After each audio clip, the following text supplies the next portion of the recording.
Hello everyone, आज के इस लेक्चर में हम डिस्कस करने वाले हैं क्लास 10th फिजिक्स का एक छोटा सा चैप्टर दैट इज स्पेक्ट्रम। तो स्पेक्ट्रम बहुत ही छोटा सा चैप्टर है जो कि लाइट से रिलेटेड है। तो उससे पहले आपको लाइट को समझना पड़ेगा, रिफ्रैक्शन ऑफ लाइट को समझना पड़ेगा कि कैसे रिफ्रैक्शन होता है लाइट का थ्रू अ प्लेन सरफेस या फिर थ्रू द लेंसेज। तो अगर आपको ये समझ में आ जाता है तो स्पेक्ट्रम आपको बहुत इजीली समझ में आ जाएगा। तो स्पेक्ट्रम से पहले आपको लाइट के बारे में, रिफ्रैक्शन ऑफ लाइट के बारे में पढ़ना बहुत ही ज्यादा जरूरी है। तो उससे रिलेटेड वीडियोस मैं ऑलरेडी बना चुका हूं, आप वो वीडियोस देख सकते हैं, मैं डिस्क्रिप्शन में उसका लिंक दे देता हूं। तो सबसे पहले स्पेक्ट्रम में हम कुछ टॉपिक समझेंगे स्पेक्ट्रम को समझने के लिए।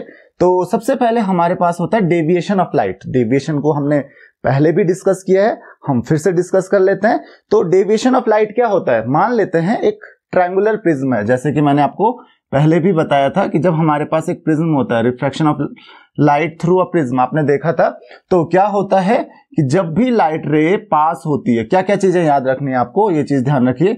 जब भी लाइट रे पास होती है, मान लेते हैं आपने लाइट रे पास करवाई इस प्रिज्म से, तो मान लेते हैं जब भी ये लाइट रे इस प्रिज्म से पास होती है, तो आपको पता है जब भी लाइट रे प्रिज्म में जाएगी, ये आउटसाइड से, एयर से प्रिज्म के अंदर जा रही है लाइट रे, तो आपको पता है रेयरर टू डेंसर मीडियम जा रही है, तो टूवर्ड्स द नॉर्मल, ये नॉर्मल ये रहा, तो टूवर्ड्स द नॉर्मल, सीधे नहीं जाएगी, नॉर्मल की तरफ थोड़ा सा बेंड हो जाएगी। तो इस तरीके से रिफ्रैक्शन हो जाता है, राइट। और यहां पे देखिए नॉर्मल कैसा है, नॉर्मल ये रहा। और अब क्योंकि प्रिज्म जो है वो डेंसर मीडियम है, बाहर रेयरर मीडियम है, तो अब कैसे जाएगी लाइट बाहर, अवे फ्रॉम द नॉर्मल, तो सीधे ना जाके वो दूर चली जाएगी नॉर्मल से, इस तरीके से।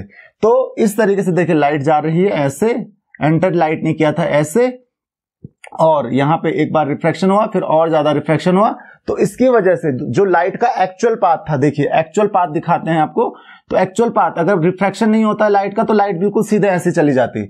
और अब जो पाथ हो गया लाइट रे का, ये हो गया, इन दोनों के बीच में जो डिफरेंस होता है, जो चेंज होता है पाथ का, this is known as angle of deviation. Deviation का मतलब क्या हो गया कि जो लाइट होती है रिफ्रैक्शन की वजह से अपना पाथ चेंज करती है by a certain angle, that is known as deviation, and that angle is known as angle of deviation. ये हमारे पास क्या है, एंगल ऑफ डेविएशन हो गया। तो ये हो गया आपके पास एंगल ऑफ डेविएशन। आपको पता है ये I1 होता है, ये R1 होता है, इसको आप डेल्टा 1 से डिनोट कर सकते हो, और इसको आप इस एंगल को आप डेल्टा 2 से डिनोट कर सकते हो। चाहो तो आप इस एंगल को, ये वाला जो एंगल है, इसको डेल्टा 2 से, या फिर आप इस एंगल को भी डेल्टा 2 से, दोनों ही इक्वल है। तो यहाँ पे डेल्टा जो होता है, टोटल एंगल ऑफ डेविएशन जो होता है, दैट इज जितना डेविएशन यहाँ पे होता है डेल्टा 1 प्लस जितना डेविएशन यहाँ पे होता है डेल्टा 2, इन दोनों का क्या हो जाएगा, सम हो जाएगा। आप यहाँ पे भी देख सकते हो, क्योंकि ये डेल्टा 1 है, ये डेल्टा 2 है, और ये ट्रायंगल देखिए आप, तो यहाँ पे मैं बना देता हूँ, इस तरीके का ट्रायंगल है, ये इस तरीके का ट्रायंगल बन रहा है, यहाँ पे मैं डेल्टा 1 बना रहा हूँ और यहाँ पे डेल्टा 2 बना रहा हूँ। तो और आपको पता है ये जो डेल्टा होगा, ये डेल्टा 1 प्लस डेल्टा 2 हो जाएगा। क्यों होगा? क्योंकि sum of the interior angles of the triangles, किसी भी ट्रायंगल के sum of opposite interior angles जो होता है, that is equal to exterior angle. तो ये एक्सटीरियर एंगल है और ये उसके अपोजिट इंटीरियर एंगल्स हो गए, इन दोनों का सम डेल्टा के बराबर होगा। तो ये तो हो गया टोटल एंगल ऑफ डेविएशन कि इतना डेविएशन इसमें होगा। तो डेविएशन क्या है कि कभी भी लाइट आप एक प्रिज्म के थ्रू, एक ट्रायंगल प्रिज्म के थ्रू पास कर रहे हो, तो वो उसका जो पाथ होगा वो चेंज हो जाता है, इसको हम डेविएशन कहते हैं। और इसीलिए एक स्टूडेंट ने मुझे क्वेश्चन भी पूछा था कि जो प्रिज्म होता है उसमें डिस्पर्जन होता है, जबकि किसमें नहीं होता है, जो ग्लास स्लैब होता है, जो रेक्टेंगुलर ग्लास स्लैब होता है, उसमें डिफ्रैक्शन या डिस्पर्जन नहीं होता है। तो इस पे भी हम आते हैं, पहले हम डिस्पर्जन समझ लेते हैं। तो डिस्पर्जन समझने की कोशिश करते हैं हम कि डिस्पर्जन होता क्या है। तो डिस्पर्जन क्या होता है कि आपको ऑलरेडी पता है कि जो रिफ्रैक्शन होता है, दो चीजें आपको ध्यान रखनी है कि रिफ्रैक्शन क्या होता है, और दूसरी चीज रिफ्रैक्शन डिपेंड करता है, एक तो मटेरियल पे तो डिपेंड करेगा ही करेगा, एक और फैक्टर आपको याद रखना है, दैट इज वेवलेंथ। तो आपको ये ऑलरेडी पता है कि लाइट की वेवलेंथ जितनी ज्यादा होगी, वेवलेंथ या आप कलर बोल सकते हो, मैंने आपको ऑलरेडी समझाया कि कलर वेवलेंथ पे ही डिपेंड करता है, वेवलेंथ जिस तरीके से होगी उसी तरीके से लाइट का कलर भी होगा। तो लाइट की वेवलेंथ जितनी ज्यादा होगी उसमें रिफ्रैक्शन यानी कि डेविएशन उतना कम होगा, वो अपने पाथ से उतना कम बेंड होगी, तो उसमें डेविएशन उतना कम होगा। इस चीज का आपको ध्यान रखना है। तो डिस्पर्जन क्या होता है, क्योंकि आपको पता है जब भी आप एक प्रिज्म के थ्रू, ध्यान रखिए, ये मान लेते हैं मेरे पास एक प्रिज्म है, तो जब भी आपने एक प्रिज्म के थ्रू व्हाइट लाइट को पास किया, मान लेते हैं आपने प्रिज्म के थ्रू व्हाइट लाइट को पास किया, तो व्हाइट लाइट होता है mixture of various colour, different colours, जैसे इसमें पूरा विबग्योर होता है, आपको पता है, violet, indigo, blue, green, yellow, orange और रेड, ये डिफरेंट कलर्स का कॉम्बिनेशन होता है व्हाइट लाइट में। लेकिन आपको पता है इन सारी लाइट्स की, इन सारे कलर्स की जो वेवलेंथ होती है वो अलग अलग होती है। विबग्योर में वायलेट से लेकर रेड तक, वी से लेकर आर तक वेवलेंथ इंक्रीज हो जाती है। वायलेट की वेवलेंथ सबसे कम होती है और रेड की सबसे ज्यादा होती है। और मैंने आपको क्या बताया था कि वेवलेंथ जिसकी जितनी ज्यादा होगी उसमें रिफ्रैक्शन, उसमें डेविएशन उतना कम होगा। तो जब ये लाइट रे बेंड होती है प्रिज्म के थ्रू, तो इसमें क्योंकि आपको पता है जो वॉयलेट कलर की लाइट होगी इसमें सबसे ज्यादा क्या होगा, इसमें सबसे ज्यादा रिफ्रैक्शन होगा। तो ये क्या होगी, इसमें बेंडिंग क्या होगी, सबसे ज्यादा होगी। तो वॉयलेट कलर की जो लाइट मिलेगी आपको इस तरीके से मिलेगी। फिर जो आपका इंडिगो होता है इसमें थोड़ा सा कम होगा इसके कंपैरिजन में, तो इंडिगो आपको इसके बाद मिलेगा। देन इंडिगो के बाद आता है आपका ब्लू, तो उसके बाद आपको इस तरीके से ब्लू मिलेगा। देन उसके बाद आता है ग्रीन, तो ये ग्रीन मिल गया आपको। देन उसके बाद आता है येलो, तो ये येलो मिल गया आपको। उसके बाद आता है आपके पास ऑरेंज और लास्ट में आता है रेड। तो रेड में आप देख सकते हो, रेड में जो रिफ्रैक्शन होता है, रेड में रिफ्रैक्शन सबसे कम हो रहा है। इस चीज का ध्यान रखिए, रेड में क्या हो रहा है, रिफ्रैक्शन सबसे कम हो रहा है। तो ये क्या है, ये लाइट का पाथ ऐसे था और अब आपको ये इस तरीके से मिल गया। तो पूरा violet, indigo, blue, green, yellow, orange and red, red की वेवलेंथ सबसे ज्यादा होती है तो इसमें डेविएशन सबसे कम होगा। और डेविएशन सबसे कम होगा तो इसकी वजह से क्या होगा, पहले तो सारी लाइट्स एक साथ जा रही थी और क्योंकि अब यहां पे डेविएशन हो रहा है, वो अपने पाथ से अलग हो जा रहे हैं, पाथ चेंज कर दे रहे हैं किसी सर्टेन एंगल से, और इसकी वजह से सारे के सारे जो कलर की वेवलेंथ की लाइट्स हैं, सारे के सारे कलर्स की जो लाइट्स हैं वो अलग अलग हो जाएंगी। क्यों, क्योंकि हर अलग अलग कलर की लाइट में डेविएशन जो होता है वो अलग अलग होता है उनकी वेवलेंथ की वजह से। जितनी ज्यादा वेवलेंथ, रिफ्रैक्शन उतना कम होगा, डेविएशन उतना कम होगा। रेड की वेवलेंथ सबसे ज्यादा है, इसमें डेविएशन सबसे कम होगा। वॉयलेट की वेवलेंथ क्या है, सबसे कम है, इसमें डेविएशन सबसे ज्यादा होगा। और इसीलिए ये आपको पूरा का पूरा कलर बैंड अलग अलग मिलता है। तो यही होता है आपका डिस्पर्जन। डिस्पर्जन क्या होता है, dispersion is the separation of light और you can say scattering of light, okay, into different colours. आपको डिफरेंट कलर्स में सेपरेशन मिल जाएगा लाइट का when a white light is pass through a triangular prism. कभी भी आप एक व्हाइट लाइट को ट्रायंगुलर प्रिज्म से पास करते हैं, इसकी वजह से क्या होता है, जो 7 कलर्स की, डिफरेंट कलर्स की जो लाइट्स होती हैं वो अलग अलग आपको कलर का बैंड दिखाती हैं। तो इसको ही हम क्या कहते हैं, डिस्पर्जन ऑफ लाइट। सेपरेट हो जाती है 7 कलर्स। लेकिन किसी ने मुझे क्वेश्चन क्या पूछा था कि आप अगर एक ग्लास स्लैब की बात करते हो तो ग्लास स्लैब में क्या नहीं होता है, ये डिस्पर्जन आपको देखने को नहीं मिलता है। क्यों नहीं मिलता है, उसका एक बहुत सिंपल सा रीजन है, उसमें जो एंगल ऑफ डेविएशन होता है वो होता है 0। ध्यान रखिए, ग्लास प्रिज्म जो होता है, प्रिज्म में क्या होता है, डेविएशन होता है, एंगल ऑफ डेविएशन होता है कुछ।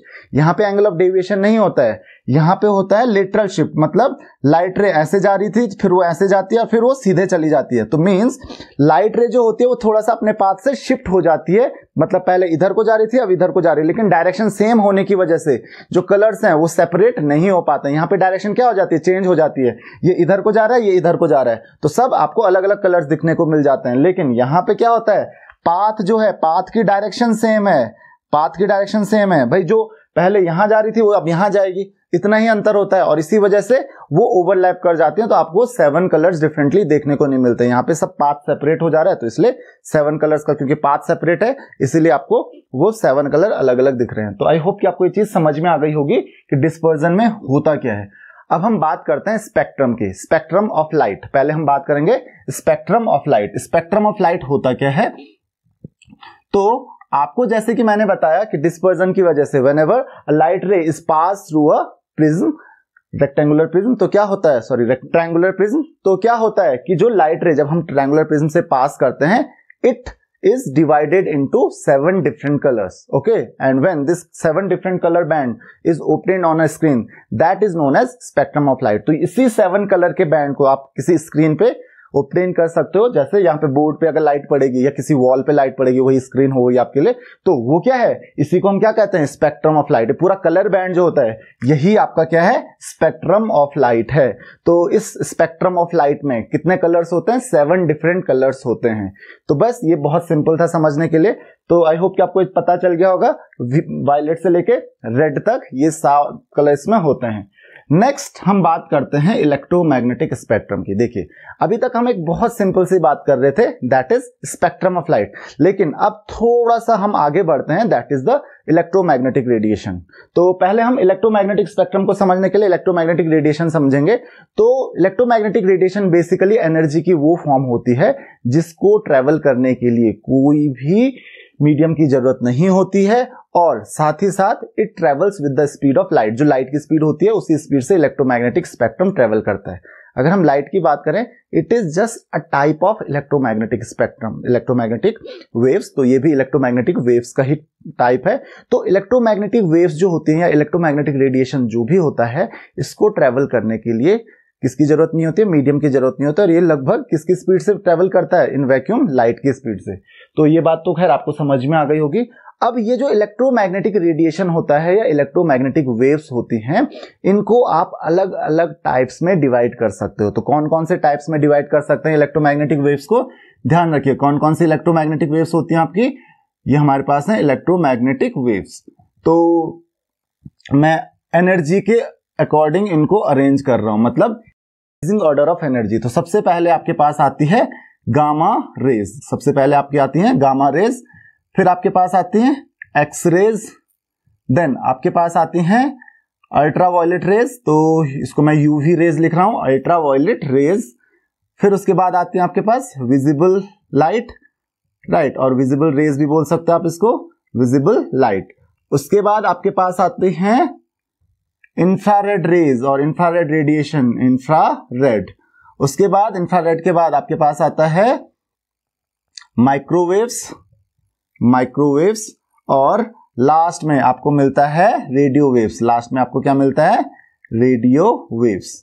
तो ये डिफरेंट टाइप की आपके पास वेव्स होती हैं, इलेक्ट्रोमैग्नेटिक वेव्स। अब आप पूछोगे कि मैंने किसके अकॉर्डिंग इनको अरेंज किया, कैसे अरेंज किया है। तो इनको हमने अरेंज किया अकॉर्डिंग टू देयर एनर्जी, की इनमें कितनी एनर्जी होती है, या आप कह सकते हो according to their wavelength. Now यही होता है आपका electromagnetic spectrum. So what is electromagnetic spectrum, that is the arrangement of electromagnetic radiation according to their increasing order of wavelength is known as electromagnetic spectrum। देखिए यहां पे हमने क्या किया है, यहां पे हमने क्या किया है, अगर हम स्पेक्ट्रम ऑफ लाइट की बात करें तो वॉयलेट से लेकर रेड तक हमने अरेंज किया है इनको। तो वॉयलेट की वेवलेंथ क्या होती है, सबसे कम होती है, और रेड की क्या है, सबसे ज्यादा है। तो बेसिकली अगर देखा जाए तो लाइट के स्पेक्ट्रम में भी खैर ये अपने आप खुद ही अरेंज हो जाती हैं। तो लाइट के स्पेक्ट्रम में भी क्या हुआ, वॉयलेट से लेकर रेड तक सबको हमने अरेंज कर दिया है, और वो भी कैसे अरेंज हो गए, इंक्रीजिंग ऑर्डर ऑफ वेवलेंथ। तो यहां पे भी हमने क्या किया है, अगर हम सारे के सारे इलेक्ट्रोमैग्नेटिक स्पेक्ट्रम की बात करें, अगर हम इस विबिग्योर की बात करें तो देखिए विबिग्योर जो है ये छोटा सा पार्ट है, मतलब जितना भी आप कुछ देखते हो इलेक्ट्रोमैग्नेटिक रेडिएशन जितना भी आपको दिखता है ये केवल विजिबल लाइट वाला पार्ट है। बाकी ये देखिए gamma radiation, X rays, UV rays, infrared, microwaves, radio waves, इनमें से आपको कुछ भी दिखाई नहीं देता है, केवल क्या दिखाई देता है, विजिबल लाइट। तो मैंने बोला था कि जो लाइट का स्पेक्ट्रम होता है वो पूरा इलेक्ट्रोमैग्नेटिक स्पेक्ट्रम का एक छोटा सा पार्ट है, बहुत बड़ा पार्ट नहीं, बहुत ही छोटा सा पार्ट है। तो ये हो गया आपका विजिबल लाइट का पार्ट। तो जैसे हमने विजिबल लाइट को अलग अलग, विजिबल लाइट के भी अलग अलग कलर्स हैं, तो उसको भी हमने क्या किया, अलग अलग तरीके से अरेंज किया था। तो उसी तरीके से पूरे इलेक्ट्रोमैग्नेटिक रेडिएशन को भी, पूरे इलेक्ट्रोमैग्नेटिक स्पेक्ट्रम को भी आप किसके अकॉर्डिंग अरेंज कर सकते हो। तो this is the arrangement of electromagnetic radiation in according to their increasing order of wavelength. तो सबसे कम वेवलेंथ किसकी होती है, ध्यान रखना इसकी लीस्ट वेवलेंथ होती है, it has least wavelength, wavelength इसकी सबसे कम होती है। और एक फंडा याद रखना कि जिसकी वेवलेंथ जितनी कम होती है उसकी फ्रीक्वेंसी उतनी ज्यादा होती है, और जिसकी फ्रीक्वेंसी जितनी ज्यादा होती है उसकी एनर्जी उतनी ज्यादा होती है। तो इसीलिए मैंने बोला था ना एनर्जी के अकॉर्डिंग मैंने अरेंज किया। तो सबसे ज्यादा एनर्जेटिक ये होती हैं, सबसे कम एनर्जेटिक रेडियो वेव्स होती हैं। चलिए बात करते हैं इनकी फिर से। तो मैंने बोला इसकी लीस्ट वेवलेंथ होती है और रेडियो वेव्स की हाईएस्ट वेवलेंथ होती है, हाई वेवलेंथ होती है। तो जरा शॉर्ट में इसको हम डिस्कस कर लेते हैं कि क्या क्या इससे पूछा जा सकता है एग्जाम में। तो जनरली बुक्स में आपके पास बहुत कुछ दिया होगा, लेकिन बहुत कुछ इनसे पूछा नहीं जा सकता है। तो आपको थोड़ा बहुत सोर्सेज के बारे में पता होना चाहिए कि आते कहां से हैं, देन प्रॉपर्टीज, थोड़ी बहुत प्रॉपर्टीज पता होनी चाहिए। तो जैसे कि मैंने कुछ हिंट आपको ऑलरेडी दिए, this is the decreasing order of energy. सबसे ज्यादा एनर्जी इनकी होती है, सबसे कम एनर्जी इनकी होती है।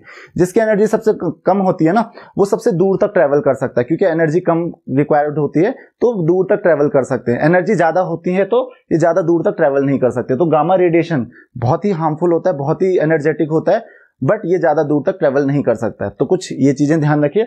तो सबसे पहले हम बात करते हैं गामा रेज की। सोर्स क्या है इसका, तो जो आपका रेडियो एक्टिव डीके होता है, रेडियो एक्टिव डीके मतलब रेडियो एक्टिव सब्सटेंसेस जो होते हैं ना, उनसे कंटिन्यूअसली गामा रेडिएशन निकलता रहता है। वो आप लास्ट चैप्टर में भी पढ़ोगे, पूरा रेडियो एक्टिविटी का कॉन्सेप्ट आपके पास एक डिफरेंट चैप्टर में, तो उसमें हम बहुत डिटेल्स में समझेंगे।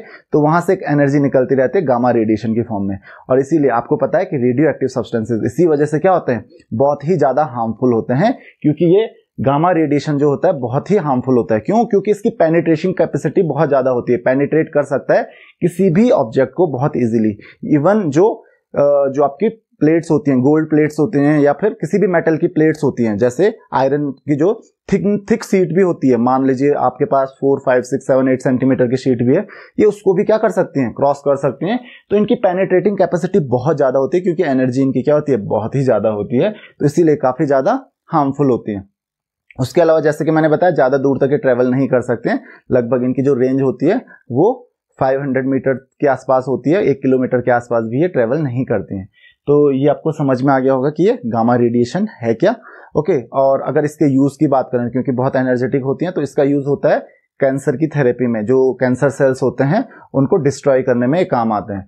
अब हम बात करते हैं एक्सरेज की। तो एक्सरेज क्या होती हैं आपको ऑलरेडी पता है।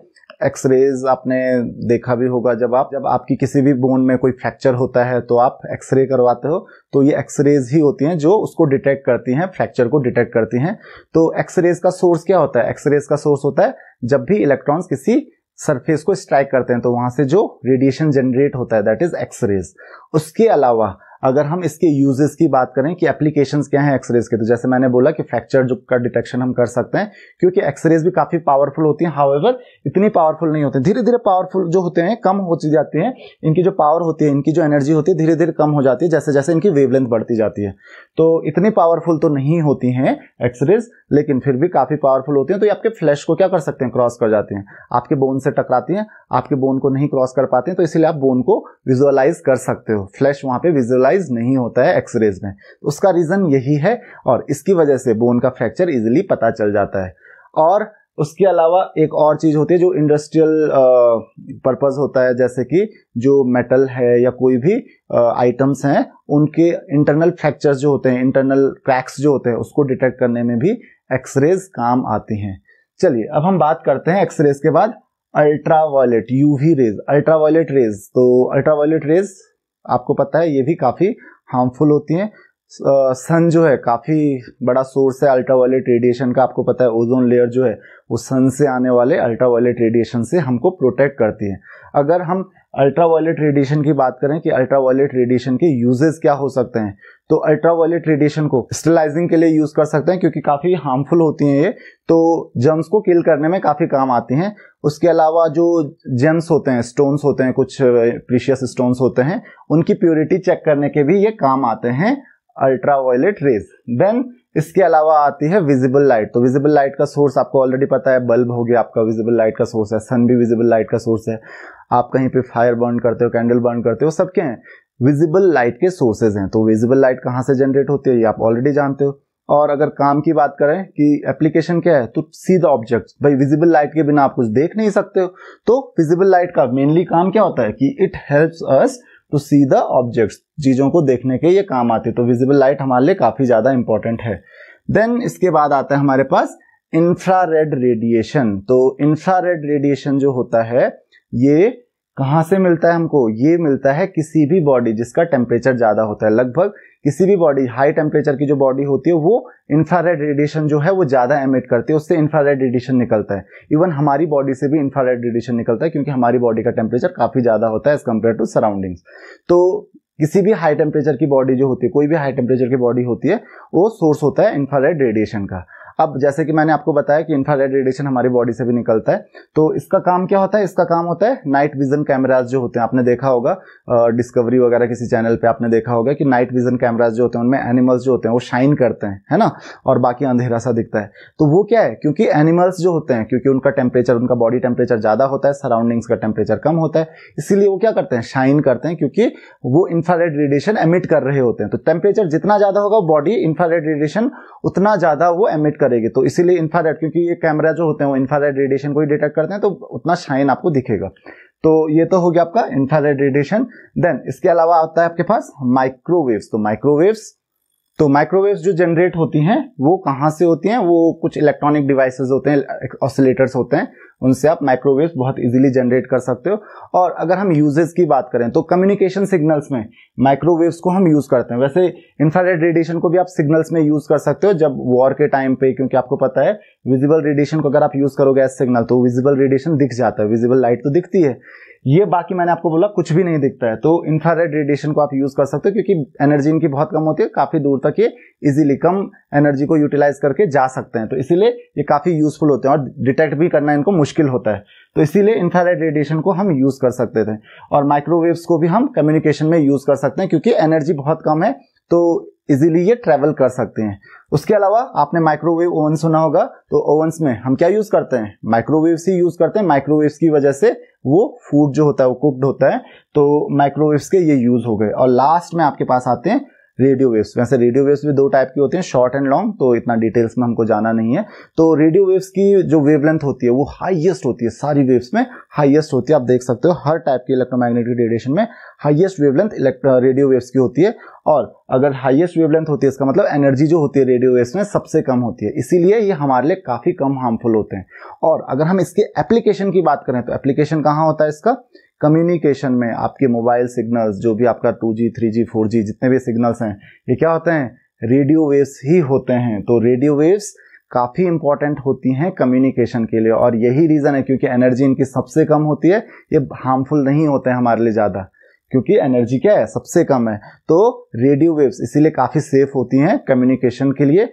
तो हम कम्युनिकेट किसकी हेल्प से करते हैं, रेडियो वेव्स की हेल्प से करते हैं। और एनर्जी क्योंकि सबसे कम है तो ट्रांसमिट करना भी बहुत इजी होता है इनको।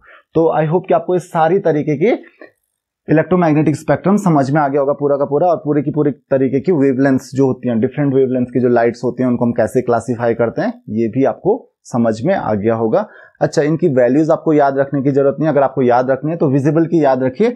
अगर हम बात करें इसके वेवलेंथ की तो ध्यान रखिए that is about 400 to 800 nanometre या 750 नैनोमीटर होता है बेसिकली, तो 400 टू 750 कह सकते हो आप नैनोमीटर। किसकी होती है वेवलेंथ, ये होती है विजिबल लाइट की वेवलेंथ। तो बाकी आपको याद रखना बहुत जरूरी नहीं है। और ये फॉर्मूला आपके पास है C equal to nu into lambda. Nu wavelength होती है, C आपको ऑलरेडी पता है स्पीड ऑफ लाइट, आप यहाँ से जो न्यू होती है ये होती है फ्रीक्वेंसी, लैम्डा वेवलेंथ होती है, और यहाँ से आप न्यू निकाल सकते हो। न्यू इक्वल टू क्या हो जाएगा, C बाय लैम्डा। तो C की वैल्यू पुट कीजिए, मैंने आपको लैम्डा की वैल्यू पुट करके बता दी, और आप यहाँ से फ्रीक्वेंसी भी पता कर सकते हो इसकी। तो उसके अलावा आपको बहुत कुछ याद रखने की जरूरत नहीं है।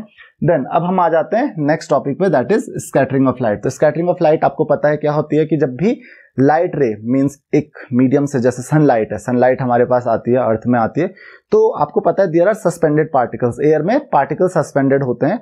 उन पार्टिकल से जब भी लाइट रे स्ट्राइक करती है तो क्या होता है कि वो पार्टिकल्स एब्जॉर्ब करते हैं लाइट रे को, और फिर एब्जॉर्ब करने के तुरंत बाद, अब कितना एब्जॉर्ब करेंगे, वो एब्जॉर्ब करने के बाद वो एमिट भी कर देते हैं, छोड़ भी देते हैं लाइट रेज को। नाउ अब वो जब एब्जॉर्ब करते हैं वो तो ठीक है उसने एब्जॉर्ब किया, लेकिन जब छोड़ते हैं एमिट करते हैं तो सेम डायरेक्शन में नहीं एमिट करते हैं, वो फैला देते हैं लाइट को। तो that is known as scattering of light, that phenomenon is known as scattering of light. तो स्कैटरिंग ऑफ लाइट क्या है, स्कैटरिंग ऑफ लाइट क्या है कि when light ray strike a particle और absorbed by a particle and emitted by a particle in different directions, okay, this phenomenon is known as scattering of light। यही क्या है, scattering of light है। अब इस scattering of light से होता क्या है, इसके एप्लीकेशंस देखते हैं, कहां कहां आपको scattering of light देखने को मिलेगी। मैंने क्या कहा, scattering क्या होती है, देखो सनलाइट आई, राइट, ये एक पार्टिकल है, मान लेते हैं, इतना बड़ा तो होता नहीं है, बहुत छोटे छोटे पार्टिकल्स होते हैं। सनलाइट आई, आपके एटमॉस्फेयर में डस्ट पार्टिकल्स वगैरह, वाटर वेपर के पार्टिकल्स, बहुत सारे पार्टिकल्स होते हैं, उनसे किसी पार्टिकल से टकराती हैं।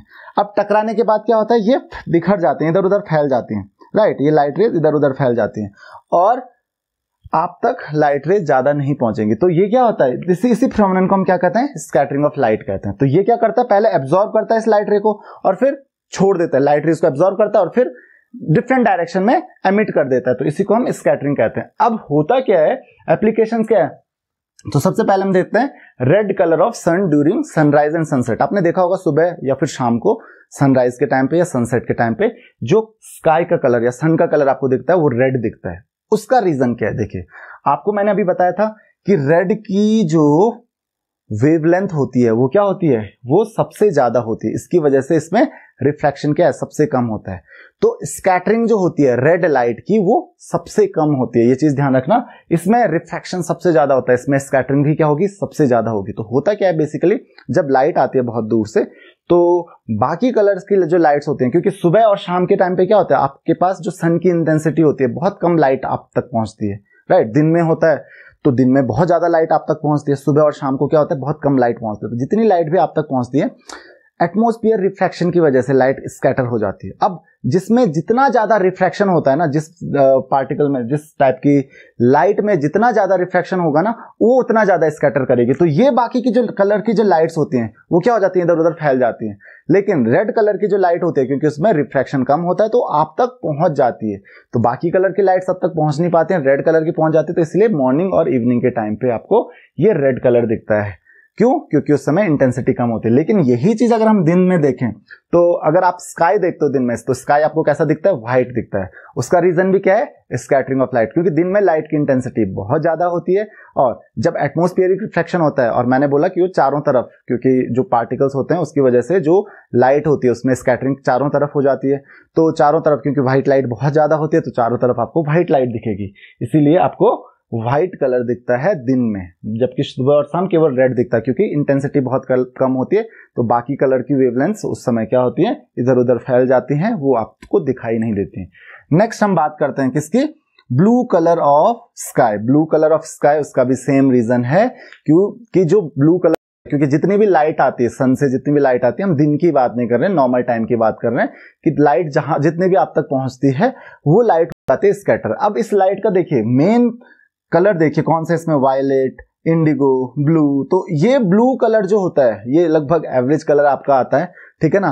तो ज्यादातर जो एमिशन होता है लाइट रे का वो कैसे कलर में आता है, ब्लू में आता है। तो जो पार्टिकल, जो लाइट वो एमिट करते हैं, पार्टिकल जो एब्जॉर्ब करते हैं और एमिट करते हैं, वो ब्लू कलर की लाइट ज्यादा एमिट करते हैं, इसलिए आपको क्या दिखता है, ब्लू कलर दिखता है। तो ब्लू एवरेज हो गया लगभग इसका, तो इसलिए आपको कलर कैसा दिखता है स्काई का, दैट इज ब्लू। अच्छा, इसके अलावा white colours of cloud, same reason जो कि किसका था, व्हाइट कलर ऑफ स्काई था at noon, same scattering of light की वजह से। तो इस पे हम डिटेल्स में नहीं जाते हैं। अच्छा, एक और है black colour of sky from the space. Sky जो होता है ना, स्पेस से या फिर मून से, किसी और प्लेनेट पे जाओगे जिसका एटमॉस्फेयर नहीं है ना अपना, वहां पे आपको स्काई का जो कलर है वो ब्लैक दिखेगा। अब क्वेश्चन ये है कि ब्लैक क्यों दिखेगा, बहुत ही सिंपल सा इसका रीजन है, क्योंकि उनका अपना एटमॉस्फेयर नहीं है, वहां पे ये पूरा का पूरा प्रोसेस नहीं होता, वहां पे स्कैटरिंग ऑफ लाइट होती ही नहीं है। तो आपको कलर कहां से दिखेगा, आपको कुछ भी नहीं दिखाई देगा, कोई भी कलर नहीं दिखाई देगा।